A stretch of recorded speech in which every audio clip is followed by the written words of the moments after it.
এবার আমরা একটু দেখব যে আল্লাহর ঘর নির্মাণের দাম কত, মসজিদ বানানোর দাম কত। কম বেশি আমরা সকলেই জানি মসজিদ বানানোর দাম অনেক। রাসূলুল্লাহ সাল্লাল্লাহু আলাইহি সাল্লাম বলছেন, মান বানা মসজিদান ইয়াবতাগি বিহি ওয়াজহাল্লাহি বানাল্লাহু লাহু বাইতান ফিল জান্নাহ। কেউ যদি আল্লাহর ঘর নির্মাণ করতে চায় আর এর মধ্যে তার দুনিয়ার কোনো স্বার্থ থাকে না, কি স্বার্থ থাকে? তার স্বার্থ থাকে ওয়াজহাল্লাহ, যে এটার দ্বারা সে আল্লাহ রাব্বুল আলামিনের রেজামন্দি চায়, আল্লাহর খুশি চায়।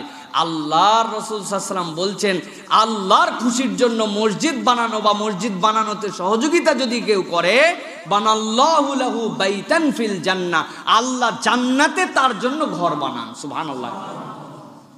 দুনিয়ায় থাকতে জান্নাতে ঘর পাওয়ার মতো আল্লাহ রাব্বুল আলামিন যদি একটা সুযোগ দিয়ে রাখেন, সেটা হচ্ছে আল্লাহ রাব্বুল আলামিনের ঘর নির্মাণ।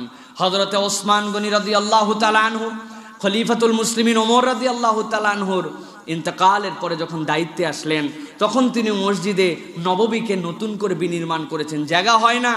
এখনো ওসমান রাদিয়াল্লাহু তাআলা আনহু যেই মেহরাবে নামাজ পড়াতেন, ওই মেহরাবে মসজিদে নববীতে এখনো নামাজ পড়া হয়। সামনের দিকে এক্সটেনশনে ইমাম যেখানে দাঁড়ান, এরপরে আর মসজিদে নববী এক্সটেনশন সামনে হয় নাই, সাইডে হয়েছে, ওটাই মেহরাবে ওসমান। ওসমান রাদিয়াল্লাহু তাআলা এই কাজবাজ দেখে অনেকে খুশখাস করতেছে, বাপরে মসজিদ বানাতে করতে থাকে না মানুষ।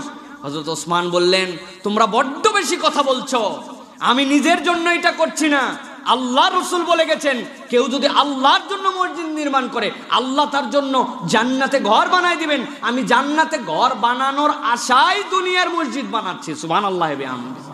হযরত ওসমান গনি রাদিয়াল্লাহু তাআলা থেকে এই বর্ণনা এসেছে। প্রিয় ভাইয়েরা, মসজিদ খালি বানালেই হবে না, মসজিদের জন্য রাসূলুল্লাহ সাল্লাল্লাহু আলাইহি ওয়াসাল্লাম কতগুলো দায়িত্ব দিয়েছেন। আমারা রাসূলুল্লাহ সাল্লাল্লাহু আলাইহি ওয়াসাল্লাম বিবিনাইল মাসাজিদ ফি দুয়ার আও ওয়া আন তুনাজ্জাফা ওয়া তুতায়্যাবা।